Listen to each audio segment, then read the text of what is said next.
Episode 4 of Under Construction, back with another week. And this week we have a very special guest, a longtime friend, soccer star, student athlete, a woman who truly needs no introduction, Jordyn Gavini. Pleasure to have you on. Thanks for having Jordyn me. Sparkle Gavini. So Jordyn, no need to kind of have any kind of extended intro. Let's get right into things.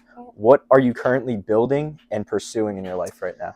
I think right now I'm kind of still on the path of school. I still have another year left at TCNJ playing soccer. I'm still a finance major, even though I don't know if that's what I want to pursue. I'm kind of just focusing on rehabbing my knee because I had a recent injury that was unforeseen. And eventually, I think long term, I want to own my own business. I want to try to pursue like entrepreneurship. I don't know what, but we'll see. That's perfect. That's perfect. A lot going on, a lot to balance. I'm excited to see what kind of entrepreneurial stuff you get into. I really want to like help people. Yeah. Like I like helping people, and I don't know in what way I want to do that, whether it's sports psychology or like, I don't even like the psychiatrist route, but I do want to help people at some point. Yeah. That actually brings me back to Matt's episode. We said something about it not mattering what you're doing, but it mattering how you do it. Yeah. And I think actually finding that intent of what you want is much more important than the medium that you choose to let that out. Yeah. So the fact that you just say you want to help people, I think the medium will ultimately eventually reveal itself. But that's the key, is finding that purpose first.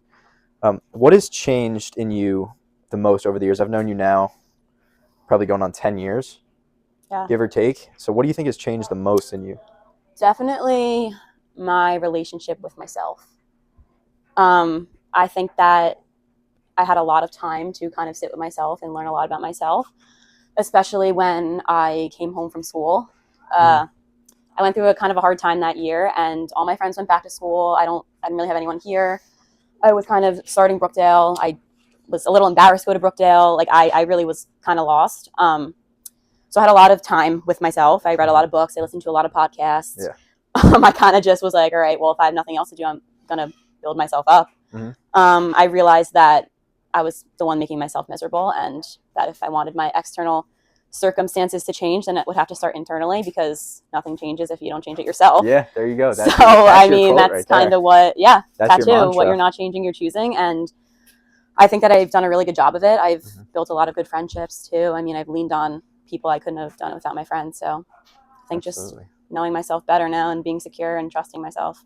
Are you at the point now that you look back at your time at Coastal and that those years in Brookdale, can you look back at those with gratitude now? Yeah, I think that was those years, probably graduating high school, going to Coastal, coming home, and then spending those 2 years at Brookdale were probably the most influential years I've had so far.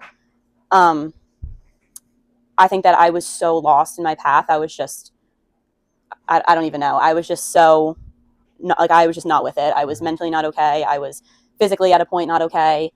But looking back on it now, I don't think I'd be the person I am without those years. I think that I had to go through that in order to build mental strength and come out on the other side. Yeah, I definitely agree with that whole having to hit that rock bottom point in order to find purpose, find something greater, and then pursue it. So with all that said, what's something that people would be surprised to learn about you? I think that a lot of people don't know that I'm actually an extremely emotional person. I can attest to that, actually. That's probably true. I think that I come off as very, like, some would say bitchy. Some would say, like, hard ass, or, like, not even in a bad way, just like, she has it all together. Like, because from the outside, I feel like growing up, I've had good grades. I've had a stable family life. Like, I've always been involved in sports, you know? So I feel like from the outside looking in, it could be like, oh, she's got everything, like, in her life going together, you know? So, when in reality, it's not like that, you know? There's a lot of struggles that I've gone through that people don't realize, and it's definitely taken a toll on me, but I found ways to cope without, making it everybody's problem. But I am extremely emotional, and I just think a lot of that reputation kind of came from the way I played soccer. Like, I was just always super competitive, like, very tough on the field. I've always been very strong, very, like, I don't know, like, I liked lifting, so I think I got that reputation. I started acting in accordance to that. And at some point I was like, you know what, like, I'm allowed to be sad if I want to. I'm allowed to cry in front of people. It's not frowned upon. And I care deeply about people, and it's always been like that. But now it's kind of just starting to come out a little more. Definitely. Yeah, I would definitely agree that I think you kind of come off as almost like unaffected by things, but you're very deeply affected by things. Like affected by things where I have to analyze them in my head. I write them down. Right. I listen to podcasts about them. I read books about them. I just don't really show that on the outside all the time. I think that's where I can get my reputation from. That might be the case. Yeah. So this whole podcast is about, 20-somethings, late teens, early 20s, finding their way, finding their path, finding their purpose.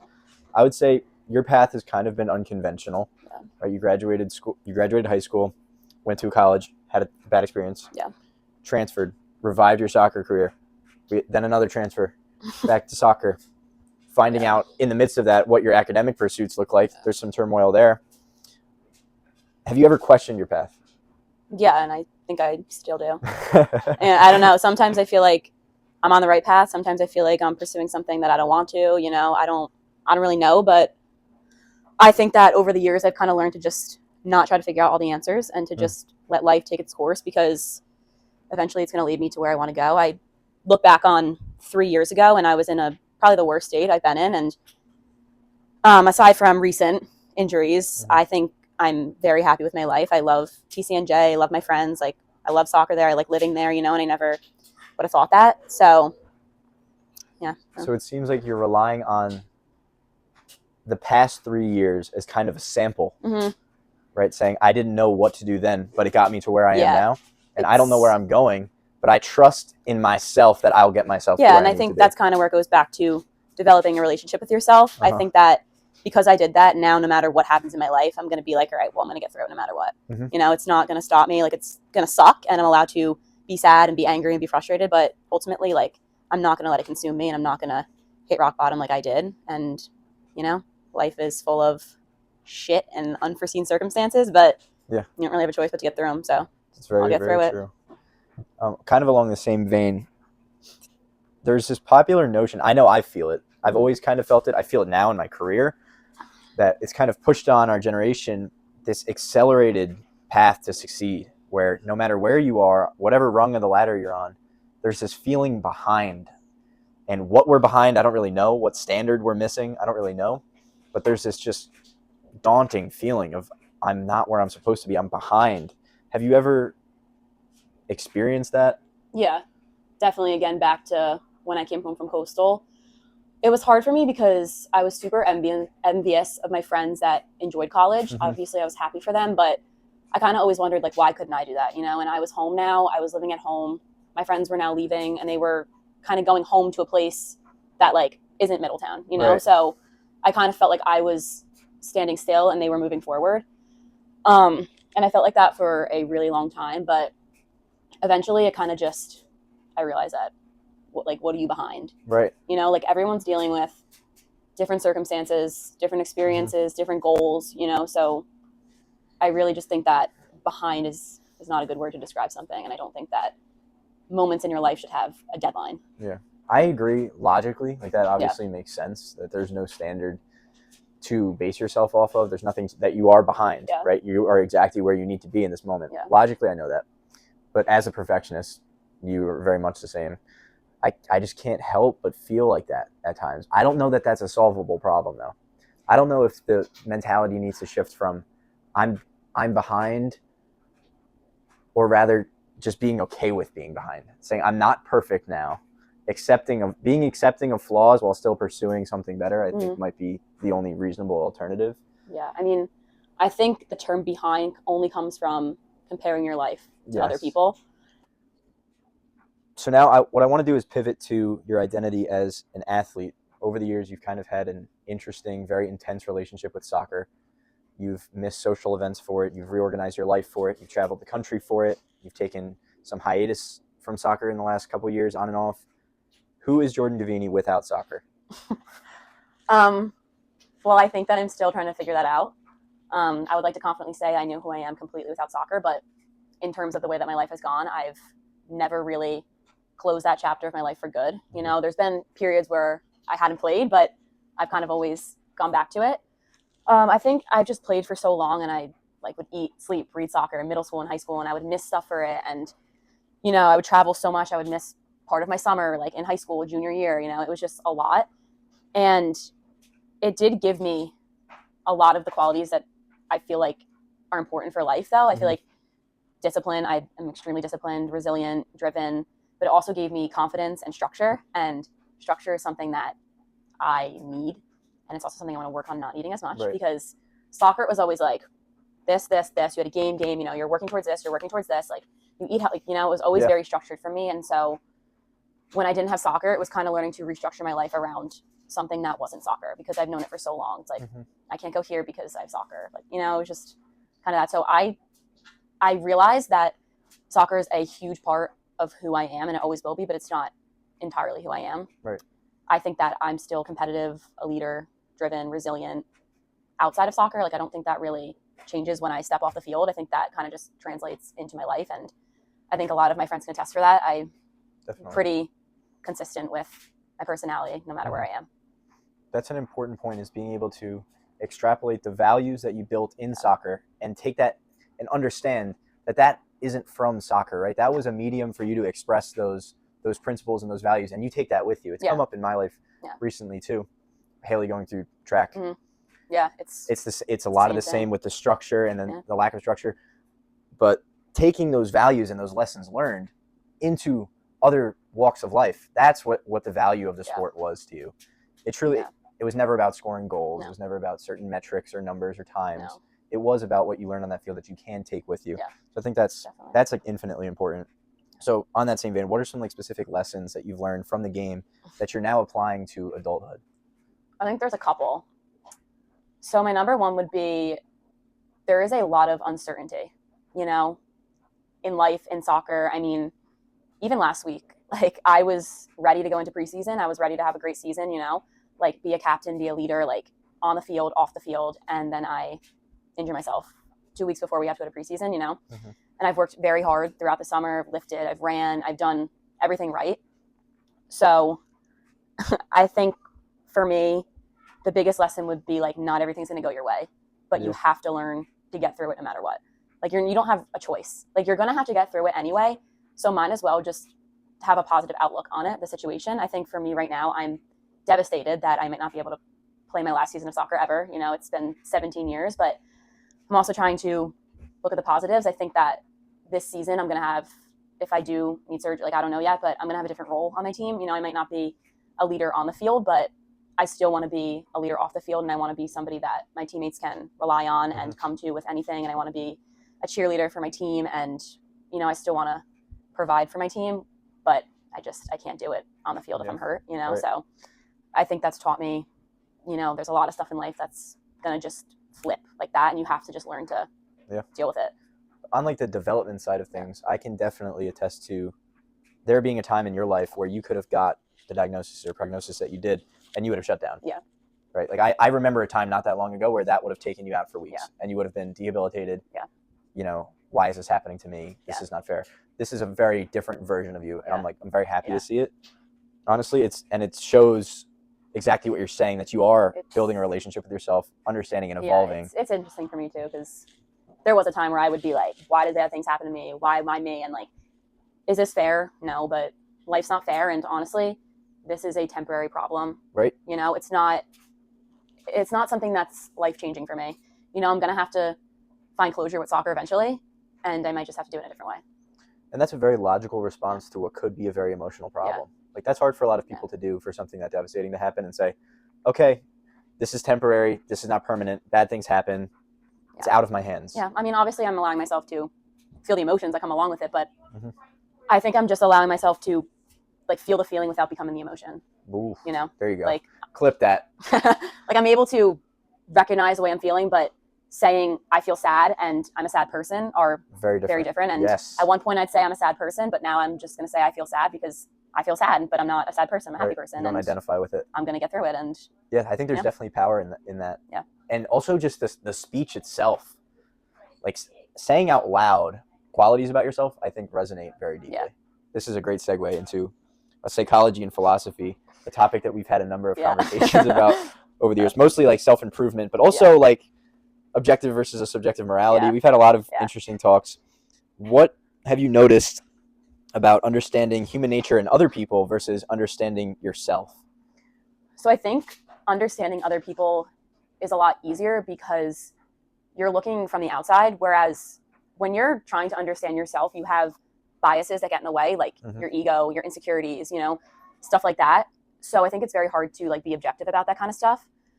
But I think self-awareness honestly comes from being willing to sit with uncomfortable thoughts and kind of say to yourself, okay, well, like I'm doing this, this, and this, like this is my fault. And if I want my life to change, then I'm going to have to change these things. Damn right. You know, and I went through that. Damn right. I said, you know what? I'm sad every single day. I'm crying every single day. I'm miserable. I don't want to get out of bed.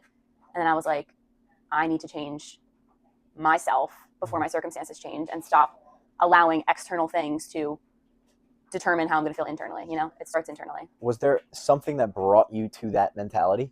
Because that's not innate for a lot of people to be that introspective. No. Do you think that's just kind of how you are wired, or did something bring you to that point? I think it was probably like a deep-rooted thing in me, but again, I went through a very hard time in my life, and at that point I was kind of researching everything I can, like, I don't know, like to try to be happy, you know what I mean? Like I just wanted to be happy, and so that kind of got into like manifestation and stuff like that, and that's kind of where my mindset started to shift. And interesting. Yeah.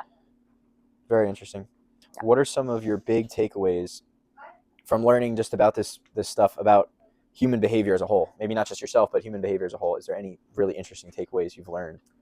Yeah, I think that people like to tell you who they are and they like to say certain things, but as cliche as it sounds, actions speak louder than words. You know, if there's somebody that's telling you they're a good person and that, I don't know, like an example, but if their actions don't align with what they're telling you, like their behaviors don't align, then that's not really who they are as a person. Like you can say whatever you want. I've also noticed that people like to just be comfortable in their own thoughts. I think that a lot of times having uncomfortable thoughts is something that people don't really sit with. So they tend to distract themselves or push those thoughts away, when in reality, in order to get past something, you got to go through it. So for me personally, I had a lot of uncomfortable thoughts that I did not want to sit with, but I forced myself to sit with them, and eventually it kind of just, you know. Yeah, that's the only way to break that cycle. Because when you build that echo chamber of just, that's kind of the issue with self-affirmation at times, is sometimes you shouldn't be affirming your own actions. Yeah. You know, self-affirmation assumes that you're perfect and you're doing everything right. I think it's a very honest and important discussion to have with yourself when, like an examination of conscience, taking account for the things that you didn't do that were right. Yeah. And then taking ownership of that and adjusting accordingly. It's definitely very important. Yeah. Do people know themselves, or do they only know the version that they allow others to see?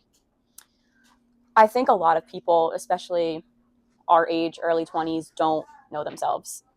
I think a lot of people like to think they know themselves, but I could be wrong, but I think that in order to truly know yourself, you have to do self-work. Like, you don't just know yourself, you have to go through hard things. You have to experience adversity in order to really figure out who you are as a person. Like, something bad happens in your life, it's like, all right, how do I cope with it? Do I shut down?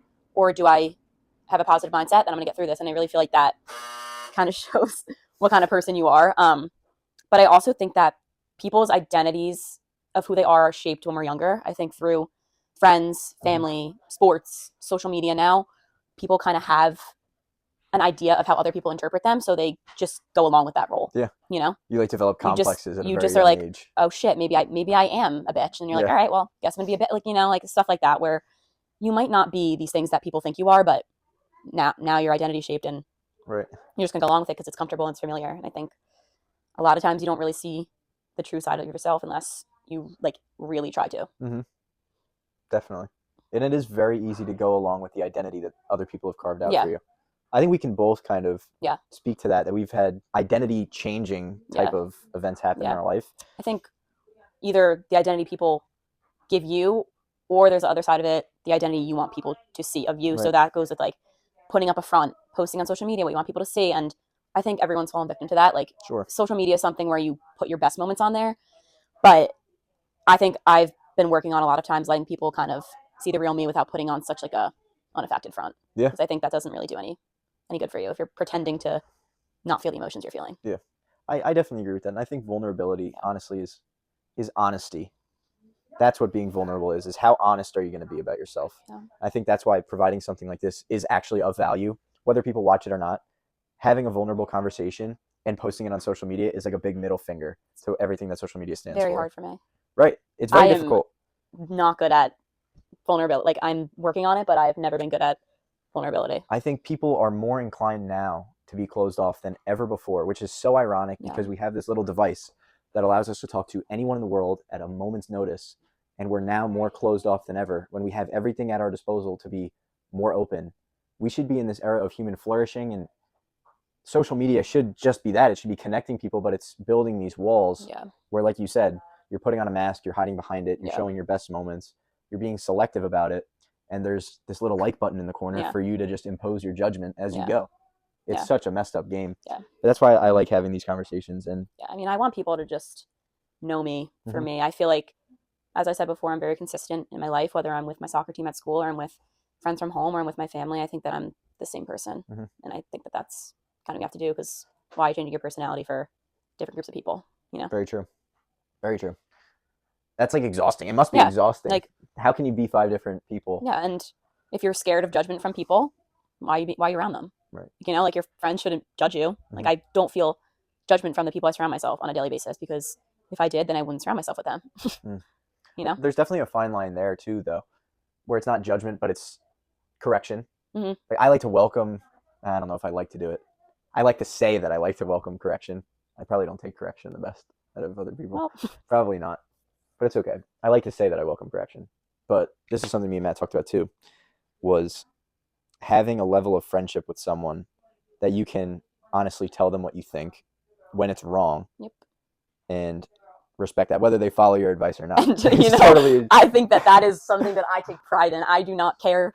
Like, if you want comfort, like come to me. Like, I will comfort you. Like, I do like helping people, but I will tell you straight how it is. And I think that I do that with every single one of my friends, no matter who it is. If you're seriously coming to me because you want honesty, like, I will give you honesty. If I don't agree with you, I will tell you I don't agree with you. If I tell you you're wrong, like, I think you're, like, you might not think you're wrong, but like, I might think you're wrong. You know, I'm not just going to be on your side because you're my friend. I think that no purpose in sugarcoating things. Yeah, it's not something I'll ever do.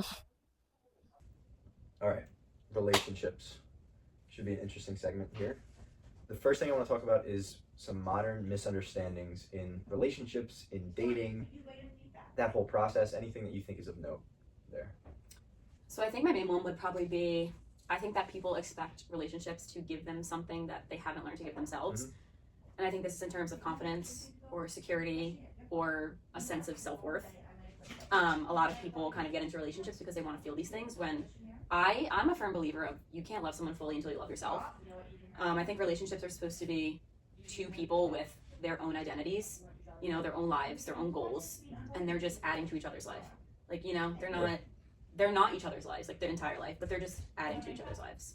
I think that's definitely interesting. Like, 2 individuals completed in their own right coming together is very different than this person's 75% the way there, this person's 25 and they're coming together to make, you know, like a puzzle. Like, I found the missing piece type of thing. I don't think that you have to be 100% there, but I think that you have to be self-aware enough to recognize that you're not 100% there, you know, and that this person is not going to fill any kind of like, you need to know your strengths, you need to know your weaknesses, and understand that if you don't feel a sense of worth, like, independent of a relationship, then you're not going to feel a sense of worth in a relationship. It's just going to translate in different ways. Agreed. You know? There definitely can be a complementary nature, though, where this person's weak in this regard, another person's strong in that regard. I'm not saying, like, I'm saying in terms of, like, deep-rooted, like, I don't like myself. You know, like, why would I expect someone else to like me if I don't like myself? True. You know, like... True. I wanted to talk about, which is gender roles. And I think in Gen Z, there's kind of an evolving perception of gender roles, what it means to be a woman in a relationship versus a man in a relationship. Are there different needs there? Based on what you're saying with, like, the independence thing, I think it kind of goes hand in hand with the assumption that both parties are the same. And then they're coming together, that if broken apart, neither party would be injured. Is that the goal? I think what I'm trying to say is, I know we've had disagreements about this in the past, but I think that you should be okay by yourself. Agreed. Like, I don't think that, although I do want to get married, I want to have a family, like, I want to have kids, I don't think that I want to need a man in my life. Like, I don't want to think that. You know, I want to think that I could provide for myself. And I think a lot of that honestly comes from like Aunt Gina. Yes, definitely. Growing up, like one of the most successful, like like all around great person, and she is made an insane life for herself. Yeah. And she didn't have a boyfriend for a while, but she's done a lot of it alone. Like she's raising a kid alone, you know, she has an insane career. So I feel like having her as like my independent, not married role model has also kind of shaped my understanding of that, you know? Yeah, and it definitely can be done. And she's, you know, living proof that it can be done. Do you think men and women need different things out of a relationship? Or do you think it's the same thing they're both after?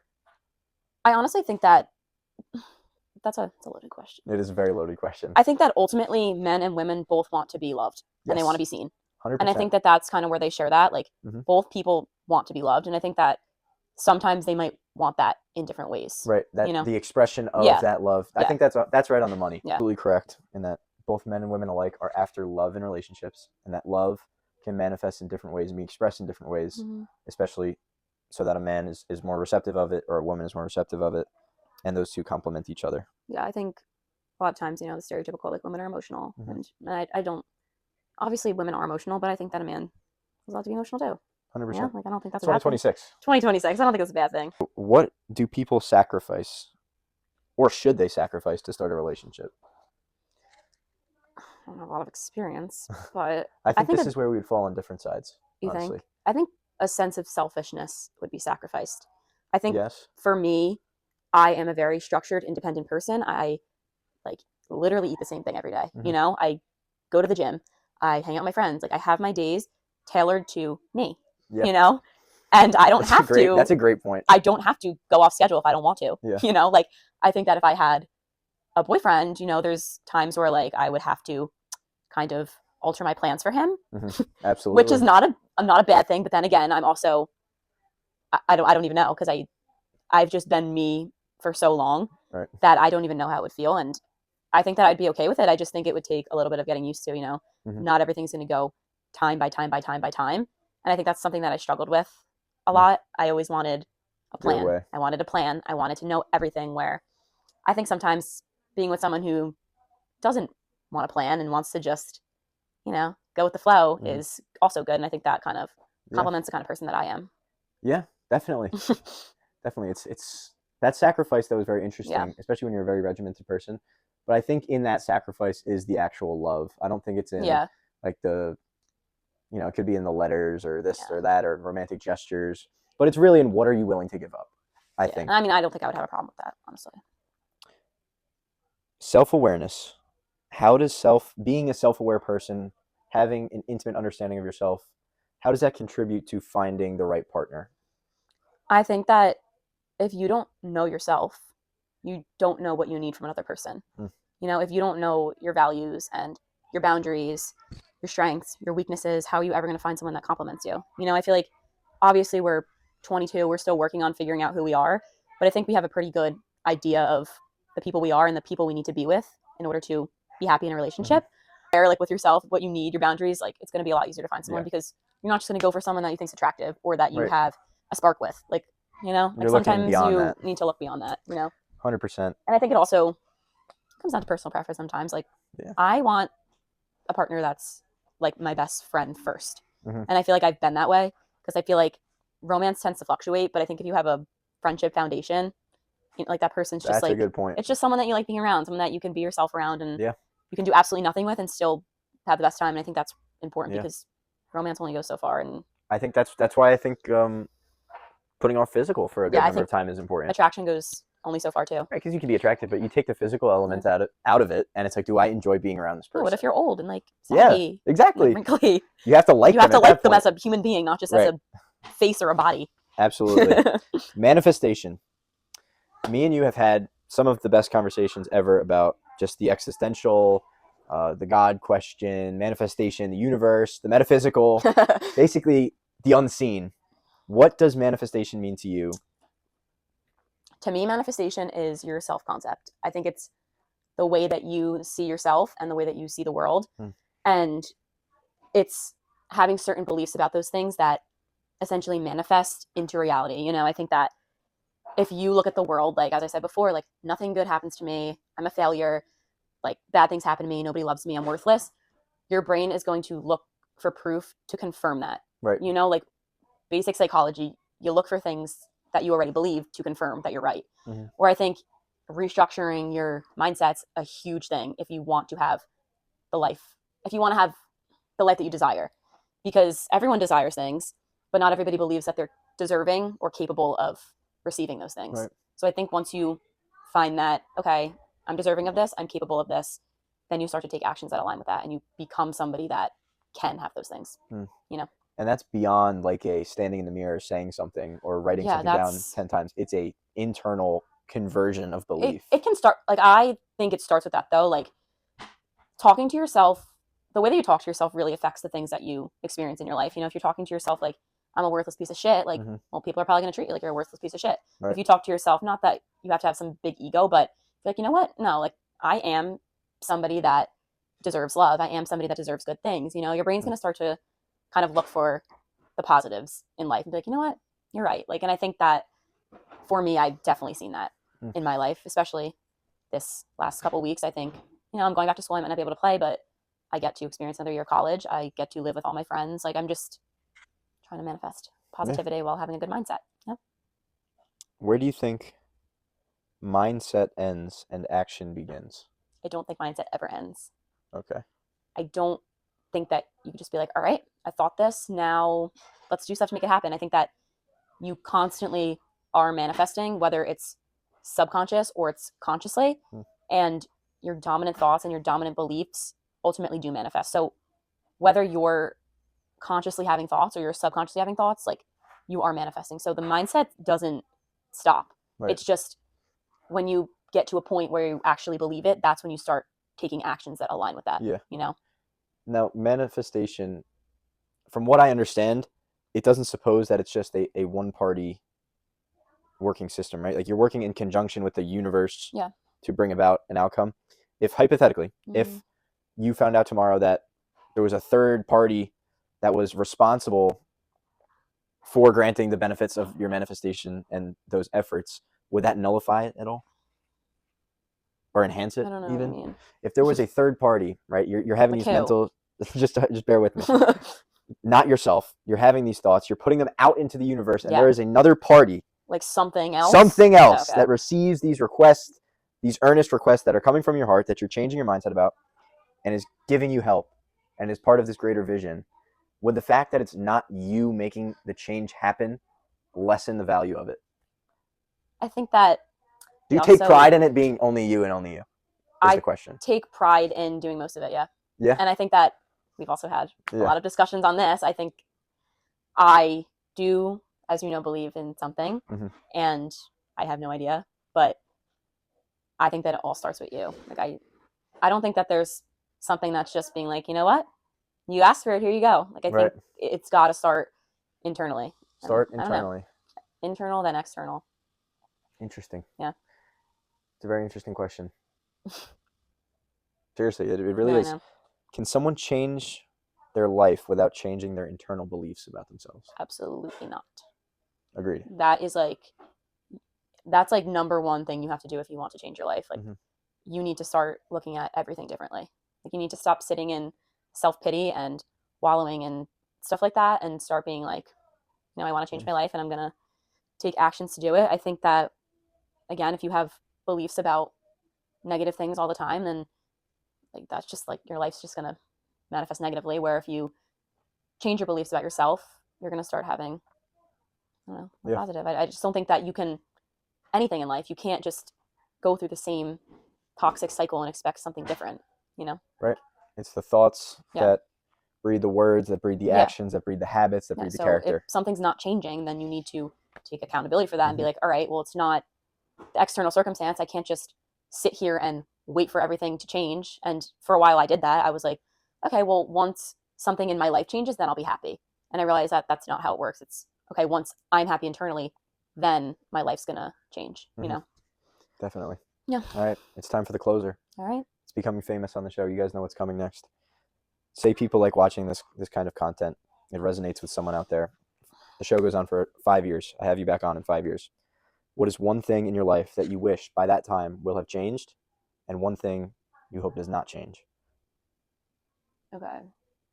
Something that I hope changes is probably my ability. Like, I hope that in 5 years from now, I stop trying to find all the answers to everything. You know, I've had a really hard time with control and letting the universe just play out. I've always been structured. I want to know what's going to happen, when it's going to happen, like in that exact order. And I think that in 5 years from now, I kind of just want to be like, all right, well, you know, whatever happens, it happens. And I also would like to start giving myself a little grace for, like, I don't want to have this burden on me to be perfect, because I think that when you try to be perfect, you're just setting yourself up for failure, because you're not going to be perfect. And logically, I recognize that, but sometimes it's hard for me too. Of course. You know, something that I hope stays the same are probably my friendships that I've built. I feel like those are extremely important to me, like the relationships in my life, my family and my friends. And I hope no matter where life takes me, if I have like a successful life in terms of money, if I have a family and kids, I hope that my friendships and my relationships are never an afterthought of that. I always want to be there for people. I want to be the one that answers the phone. I want to be the one that people can go to for anything without judgment. I always want to show up for people, because I think I've gotten pretty lucky with my friends, and they've showed up for me through horrible times in my life, and I could not have made it through without them. And they're going to be there for me through inevitable future problems too. So kind of no matter where life takes me, I never want to prioritize other things more than my friendships, because I just think that, you know, I can have all the success in the world, but if I lose that, then none of it really matters to me. Absolutely. Yeah. Ladies and gentlemen, Jordyn Gavini.